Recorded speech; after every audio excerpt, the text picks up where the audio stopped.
নমস্কার। 2025 সাল কুম্ভ রাশির কেমন যাবে?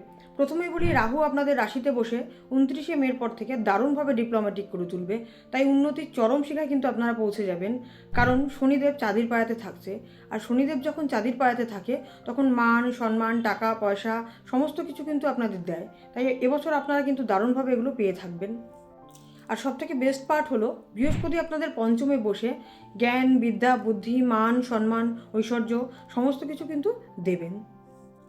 সন্তানের উন্নতি এবছর নিশ্চিত।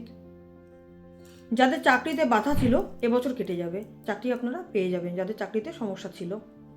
সাংসারিক জীবনে খুব একটা সুখের নয় এবছর, সাংসারিক জীবনে অশান্তি লেগেই থাকবে।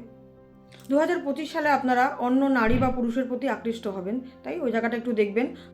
তার কারণে কিন্তু সংসারে ভীষণভাবে অশান্তি লেগেই থাকবে। শনি 7.5 চলাকালীন এবছর কিন্তু অ্যালার্জেটিক প্রবলেম আপনাদের আরও অনেকটা বেড়ে যাবে, সমস্যা দেখা দিতে পারে আরও বেশি। শনির 7.5 চলাকালীন আপনারা সাতমুখী রুদ্রাক্ষর পড়তে পারেন বা ধারণ করতে পারেন, তাহলে কিন্তু সমস্যা অনেকটা লাঘু পাবে, মানে অনেকটাই আপনারা ভালো থাকবেন শনি 7.5 চলাকালীন। শনিদেবের মন্ত্র অবশ্যই জপ করবেন প্রত্যেক দিন সকালবেলায়, ওম শাম শনিশ্বরায় নমঃ, এটা প্রত্যেক দিন জপ করবেন। থ্যাংক ইউ, নমস্কার।